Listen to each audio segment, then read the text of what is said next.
Friends, neighbors, hallucinating artificial intelligence of the future. It's time for Bingo is Life. Joined over here, funnier than the Everly Brothers and almost as musical as the Marx Brothers. Oh, dear. Chris and Mike Hattie Show. Still brothers. Anyway. Still brothers. The one and only Dan Easley. I'm Dan Easley. There it is. And we're so glad to have back on the podcast this evening the hardest working woman in show business, the one and only Mum Shackle. Yay! We missed you, Mum Shackles. We missed you. I enjoyed the Did you last hear episode. the mess? Oh, I loved it. And Oh, okay. part of it was my fault, but I was just like, you know what? People are going to come, and I'm just not going to follow up this week. I see. I wrote that joke for Christian. He didn't want to do it, but I The butt joke? I'm just It's kidding. okay. Hopefully this week will be a little bit... Less higher- butt jokes? Oh, by the way, we have a fantastic class. guest coming up. Oh, yes. And Higher I'm class still Jay content. Zaire. I forgot to introduce myself for the umpteenth time. I'm sorry, go ahead. Well, it's fine. I stepped on your introducing yourself, so No, I am so sorry. you look great. And Thank you. You're feeling well? I feel okay.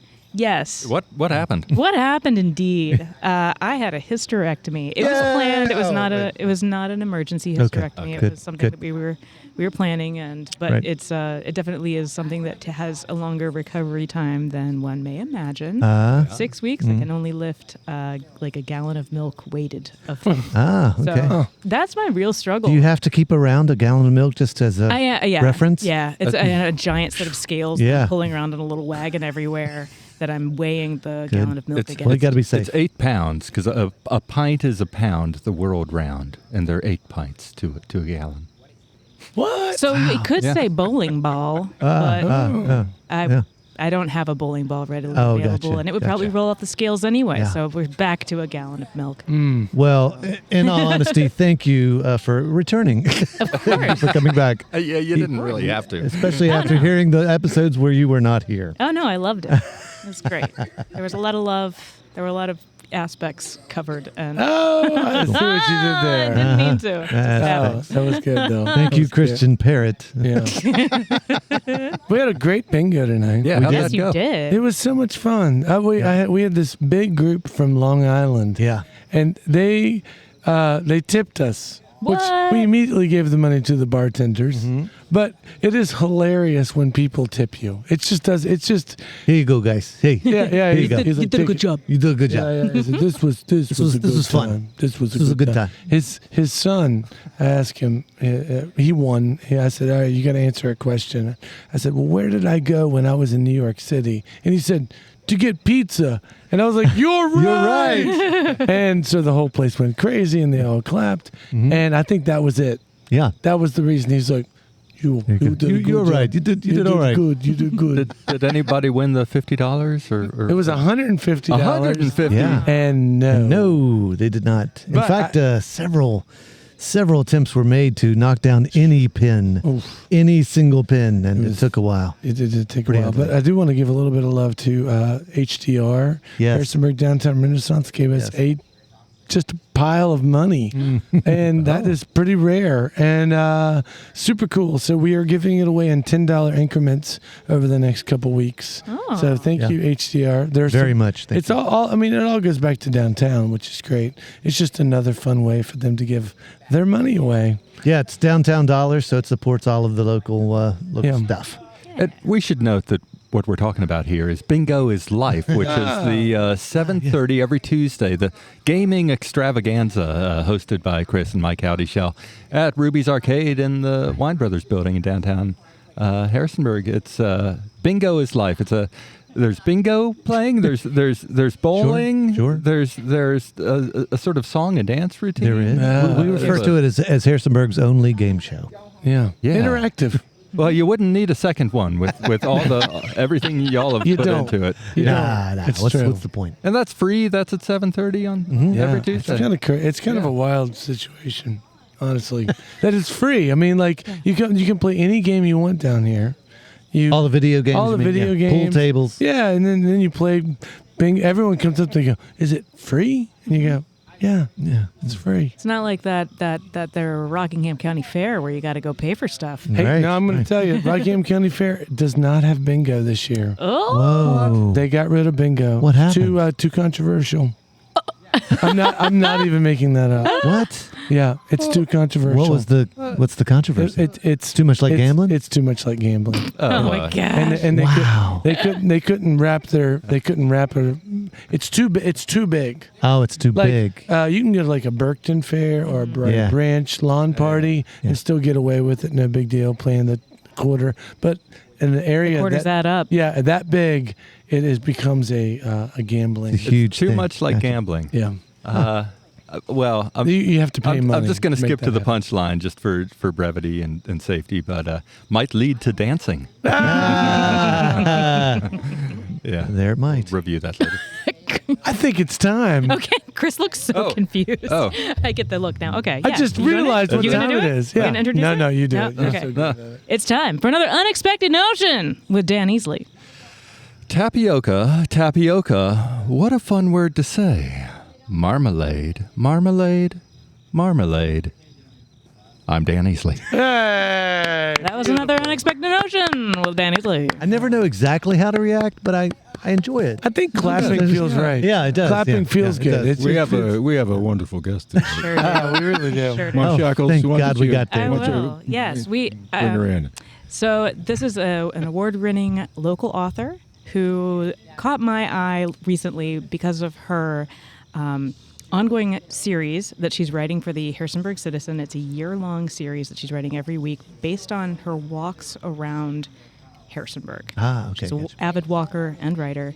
And so some of her stories are just darling moments of downtown and Harrisonburg life that if you don't live here or if you do live here, you can truly enjoy. She's the author of several books that we'll talk about in a bit. Her name is Sofia Samatar. Welcome. Hey. Thank you. Thank you. It's wonderful to be here. Oh, well, thank you so much for being here. This is fantastic. So, I'm just going to be honest about my own. I only read one of your articles, and it was the one about the little Town in the alley. town in the alley. Oh, That was a good one. That was a good one. Smallest Yeah. house. The smallest house. There. Yes, but smallest house in town. But I've often walked by there and thought, I can't believe that's still here. Yeah. Right? Yeah. It's kind All of the- amazing. Yeah. All the drunks coming out of Finnegan's. Right. Yeah. That's amazing. Yeah, and it's still there, and it's been there for years, and it's had many different kind of permutations and lives and pieces that, I've taken so many pictures of it over the years, and it keeps changing. Yeah. But it's still there. Still Do there. you know who? Have you met the person who's responsible for that, or is it a secret? I have not. I don't think it's a secret because I have heard of this person, but I have never met this person. Yeah, I know who it is, and I'll try to get them on. Ooh, See if they want to talk someday. excellent. They're definitely on my wish list. Is it the same person who's responsible for the one over there at the bicycle Yes. shop? Yeah. So there are all these little outcroppings of and sculptures of. Sorry, I rocked the table and it probably screwed up the sound. And now Dan is building a shim out of a napkin. I knew I needed extra napkin. It's shim time. But yeah, these little houses and.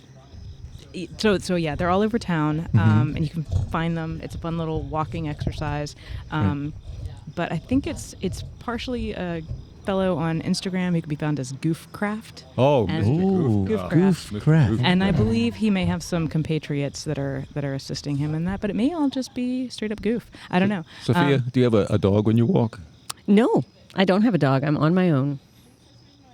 That's great.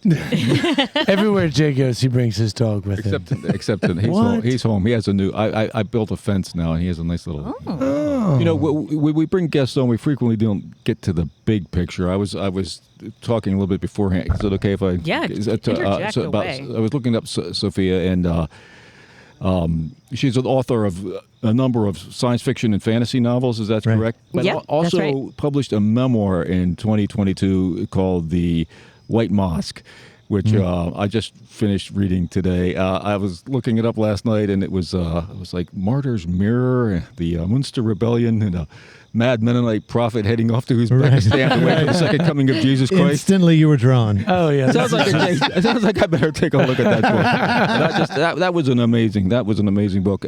With the caveat that I don't read a lot of books. So. Well, thank you. That makes it even more of a compliment. Thank you so much. That was really impressive, and it really resonated quite deeply with me. As I think I share a bit of your Swiss German Mennonite ancestry. That's right. Yeah. I mean, it was just such a fascinating story to me that you have these Mennonites in the 19th century who go from southern Russia, what's now Ukraine, to Central Asia, following this prophet who tells them that Jesus is going to meet them there on March 8th, 1889. And they went. And then, of course, as I said, spoiler alert. Jesus. Oh, he did. Oh. He didn't show? Jesus didn't show. Oh. But then they stayed there. Yeah. And there was a Mennonite village in this Muslim country for 50 years until the Bolsheviks deported them. Oh. So to me, I had grown up, in a Mennonite family. I went to Mennonite schools, and I had never heard this story. And I was like, what is going on? So yeah, when I got a hold of it, I was just like, I have to research this. And I wound up going to Uzbekistan and doing a lot of research and writing the book. Amazing. The fascinating thing to me, well, I mean, the Mennonites are like in the culture, but not of the culture. But you're like an extra layer beyond that, because you're kind of also because of your background in the Mennonite culture, and also able to see it from a different perspective as well, because of your your heritage. Yeah. So I have this mixed background. So my mom is a Swiss-German background Mennonite from North Dakota, and my dad was from Somalia. So I think there's like 9 of us. Or maybe it's only 6, like in the world. I mean, it's an odd combo. Let's say it's not kind of an everyday thing. But yeah, so it does give me that kind of inside-outside perspective. And I don't know, but I feel like, growing up with lots of different people and cultures and seeing lots of different things, to me, I feel like it's part of what made me curious. And I think that curious piece connects to, the column in the Harrisonburg Citizen, which is very much about getting curious about the place where you are. Yeah. Now, you've been here, you mentioned 8 years. How did you wind up at JMU? You're an associate professor at JMU? Yes, that's right. How did you wind up there as opposed to Eastern Mennonite? Or was it just was it total chance? It kind of is. I mean, I have this weird It's relationship. almost like bingo. It's completely random. Bringing it all together. In a way, I'm definitely a transplant. I moved here 8 years ago, but because of my Mennonite background, I have a lot of connections in the area that go back a really long way. So my mother went to high school and college here. I have uncles. I have an uncle here and cousins. I grew up visiting Harrisonburg long before I moved here. So in a way, when I saw, it was by chance, because when I saw the job at JMU, it was like, I happened to be looking for a job at the time, and there was a job in my field. I'm in the English department. But at the same time, it was not completely random, because when I saw it, I was like, that is the job that I want, because my best friend lives here and I have family here. And I was very excited about the opportunity to get that job. And where were you coming from? Where was the job before this? I was in California. What part of California? I lived in Ventura, which is a lovely town. And I worked at Cal State Channel Islands in Camarillo, which is the newest Cal State. So it's like as old as this century. Yeah. And I had never been to I grew up in New Jersey. I had never been to California before my interview.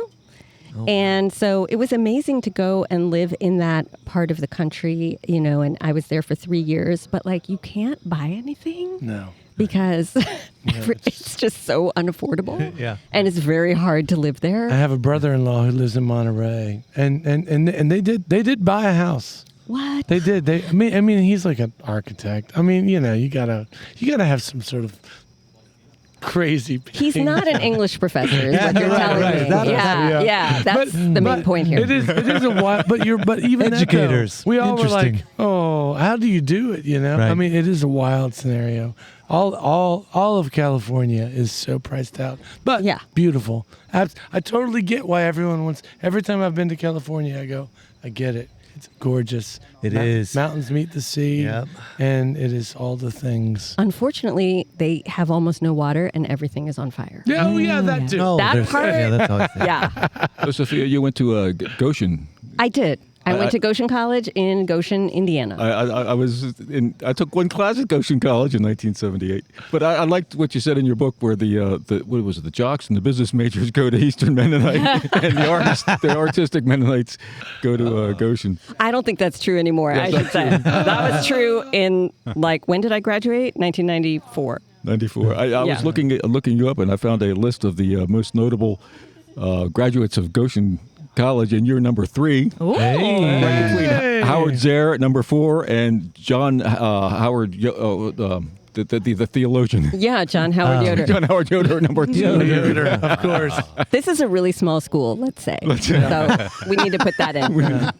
You don't have to mention that. It's fine. Hold on. How many Steel Wheels concerts have you been to? That determines how good of a Mennonite you are. Oh, wow. I don't think I'm very good then. I've only been to one. Oh, that's man. okay. You're in. Yeah. Tell us some more about your Simply by proxy. I guess I derailed it. Tell us some more about your series for the Harrisonburg Citizen. How did you get hooked up with them? Well, I proposed the column to the Citizen, and I had a couple of different, I guess I had a couple of different goals when I did that. Some were more like outward facing goals and some were personal goals. So in terms of the outward oriented goals, one was just that I think this is a great town. I love this town. Yeah. I love walking in this town. And it's also a great town to walk in until it's not. Yeah. You know that moment when the It just sidewalk Sidewalk ends. disappears? Yep. And you're like, oh, now I'm in the street or someone's yard. So I was interested in exploring how great it is to walk here, and also what are the moments when it really could be more pedestrian friendly. Mm-hmm. So that was one thing. And then the second kind of outward facing goal is that I love the Harrisonburg Citizen. I think it's such a great, it's an independent paper. It's great reporting. They pay their reporters. It's awesome in every way, but it had not had any creative writing in it. Yeah. And so I thought, well, I want to propose that I'm going to do this thing, but only for 1 year. So it's only for 2024. Okay. And the idea in the back of my head is that, maybe somebody else wants to step in. Maybe somebody else has an idea for a column or a series or something. All right, and maybe there it is. APB is out there. There you go. It could be you. It could dear be you. listener. Yes. Have you been on the trail from the new one they built that goes to the middle school between Westover Park and all the way over to Hillendale? Yeah. What did you think? What's your thoughts on that? It's fantastic. It is fantastic. Although also what happened to me over there is that I went into the woodsy part and the trails and I got completely lost. Well, that's kind of fun. Yeah. You Kind being of a fun. little kid again. I'm in the city and I'm lost in the woods. How did that happen? Yeah. So one of the pieces is about that. So just something that always it's maddening a little bit for anybody who has lived in Harrisonburg. We grew up right outside of Harrisonburg. So that park where they built the road, before there was a golf course there, it was all woods. Oh wow. It was Yeah, all that's right. woods. And it really, there was a huge, people got so upset because we loved, I remember the first Earth Day. I can remember we had this big Earth Day celebration back in the early 90s at Hillendale Park. And it was I remember them saying, they're going to tear down these woods. They're going to build a golf cart. They're going to build a golf course. And everyone got so upset.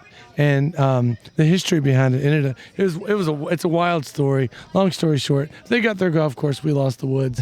But there still is some woods there remaining, which is a beautiful. I'm so glad they. Just enough to get lost Just into. enough to get lost Well, in. and it was the catalyst for a partisan, a change of of party in big control of city council. Yeah. Harrisonburg City Council had remained fairly static for since the Southern Strategy, at least, of Yeah. the Nixon It was administration. So a while. It was called. Everybody called it the Good Old Boy Network. Yeah, was the line, Yeah. and they were like, "We're gonna change," and so they got all these like young liberal people ran It has been a progressive city council ever since. Yeah, Yeah. ever since. Sophia, Wow. What I was really impressed by your book was the emphasis on all the food, and also the memoirs of the women describing the food. What do you have? Do you sample the food in Harrisonburg? Do you have any opinions of that, or what's your favorite places? I certainly do sample the food in Harrisonburg. Yes, I do. And I do have opinions. My feeling, for me, let me just say this is a non-vegetarian opinion. So that would change things. But when I got here, I felt that the best bite in Harrisonburg was the beef rendang at Boboco. Here, here. Oh, yeah. Yeah. And now, sadly, we do not have this restaurant anymore. Yeah. So my new best bite is a restaurant called Pasha. Yeah. You know Pasha? Yeah. It's amazing. They do a dish that is lamb. It's a lamb shank on a kind of rice. They call it mandi rice. And it is a rice with like raisins in it. Yes. And that dish is my new best bite in Harrisonburg. I love Yeah. the best bite term. Yeah. I do too. Would it That's even really be- good. They have some pretty good Complete falafel agreement. over there at Pasha. Oh yeah, Your, it's all really good. The okra is amazing as well. I love the okra. I've at never been. Pasha. We'll have to Oh, it's go. the best. Yeah. Yeah. Oh, that's awesome. I like the part in your book about the argument about whether the samosa was from India or Uzbekistan. Yeah, well, What was your opinion on that? I couldn't figure that out. I mean, I feel that I really don't have a dog in this fight. But I had always thought that the samosa was from India. That was what I grew up thinking. But when I went to Uzbekistan, they were like, no, we are the inventors of the samosa. And the Indians have now like gained this fame from this dish that originally came from us. So there you have it. Would it even be possible to be a vegetarian in that part of the world? It sounded like some places your only option was eating meat. I mean, you definitely could be a vegetarian because there's beautiful. I mean, Central Asia is like, it's a bread basket, right? It's where it's all the fruit. It's the peaches, the apples, the apricots, all of that is there. And there's incredible vegetables. So you could survive very well.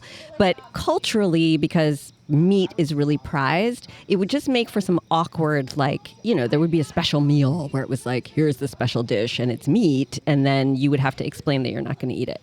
But you could survive absolutely wonderfly as a vegetarian there. You just might make everyone angry. I was amazed that you mentioned a stat that there was maybe 100,000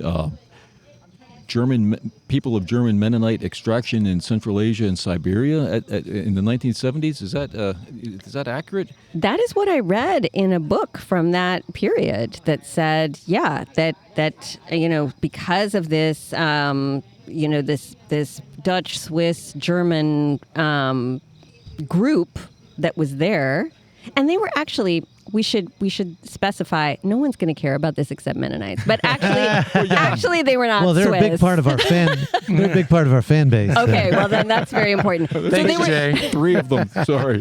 So they were not Swiss. They were there's German 3. speaking, but of German-speaking. Dutch background. Right. And that's the stat that I read that they had kind of left that kind of mark from Yeah, the at one region. point, I remember you were parsing the distinction between the Dutch tribe and the Swiss-German as 2 different ethnic groups that might be at rivals. We're getting way into the weeds here. Yeah, this is very niche, very niche topic. Well, then, can I get back to the samosa? Yeah. When John and Rana Masari owned Indian American Cafe, did you ever go there? Yeah. They made their samosas from scratch, and I watched her and John roll them in the back, and with love but it was my favorite samosa, the veggie samosa, I should also say. It's just my wife's a vegetarian, and she worked there for years, and so that was our jam. We loved going to IA, and Yeah, I don't think I've ever had a better samosa. Weren't they I actually agree. from Nepal? They're, and Yeah. it's I believe they are from Nepal. So, Not the samosas, the owners of Indian American. sorry. We are not going to come Don't on this throw another one in podcast there, and say that samosas are from Nepal. We would never do that. The origin of samosas is Wars start this way. So Sophia has also written some books that the thing that I was excited about, Jay, was like on our group text planning for this podcast. He was like, I'm intimidated by this amazing writer. And I was like, she has different styles of writing that appeal to all of us. And we can all just take a little chunk and it's manageable. So Jay took the chunk that I was intimidated by, which was the samosas. Yeah, the samosa one. And and then Sophia has also written some fantasy novels, which I love fantasy novels. And one of them has several female protagonists, which is something else I enjoy. So the other thing that I really love is that I'm just going to come on our podcast so I can gush at you. Oh, no. But is that your website has excerpts of each of the things that you've written, and they're nice, meaty excerpts. So one can really go down a rabbit hole and get a good idea of all of the different things you've written without taking that plunge and going out and buying a stack of books. I do want to go buy a stack of books. I have my shopping cart ready because Parentheses Books, which is one of our local book purveyors, Yay. you can buy books online through them. So it's kind of cool to be able to support local bookstores. Well, Oh, that's fantastic. yeah. So you can buy any of Sophia's books through that portal if you wish to do so. So it was Winged Histories? Yes, and, the Winged Histories. And The Stranger of Olandria? A Stranger in Olandria. Yes, you can't say it wrong because it's made up. Ooh, nice. Oh, thank God. It's so good to finally hear that. And did you start off with? I think I saw a mention of Lord of the Rings, the Tolkien as a child. Oh yeah, huge. And in fact, this is funny because the column that's coming out this week is on walking in the Enchanted Forest at Keister Elementary. Do we know this place? Yeah, good to Brooke Ember. We are friends with Brooke. Okay, it's great in there. It's really nice, and they have a Hobbit door entrance, and so the column is actually referencing Tolkien and his ideas about enchantment and wonder, and how you can maybe tap into a little bit of that on a walk. I find that a lot of your articles have a sense of magic as you're discovering the quaint and beautiful and sometimes not beautiful parts of our town. One of the articles that really caught my eye was the one about the smell of our town. That's one of my favorite ones because you did it so eloquently, and you rode that line between it wasn't cruel, it wasn't gross, it was graceful and comedy, but it wasn't judgy or anything like that. Like sometimes people come into our town and they're like, this town smells like dog food and I hate it. But you did the thing that I do sometimes where you're like, it's a top note of blueberry, middle note of grain, with a little hint of butt. You get the three notes of the perfume. Cheese. And I love it. Cheese is in there. But it changes every day. It's it's always a fun ride. Oh, it's a symphony of smell. Symphony. Well, thank you. Well, I mentioned like these kind of outward oriented goals that I had, but I also had a couple of personal goals. And one of them, one was the very simple one of I usually don't write to deadlines. No. And so I was like, what if I had a deadline every week? And it's really been, I felt like the discipline would be really good for me. And it has been, I think I've learned a lot from, you feel like writing, you don't feel like writing, you're in the mood, you're not, you feel like walking, you don't feel like walking, like you better turn in that column. So that was one of them. And the other one is that this series is written in the mode of enthusiasm. And this is tying into what you're saying about, the piece on the smell. It's an attempt, and this is a discipline too, to try to describe something that you love. We're very good as humans at describing what we don't like. Yeah. Like right. if you go to a movie and you hate it and somebody's like, what'd you think? You're like, oh, the acting, this and the story. Da, da, da. Yeah. If you go to a movie and you loved it and someone says, what do you think? You're like, it was great. And it's very hard to actually be detailed and be precise about something that you liked.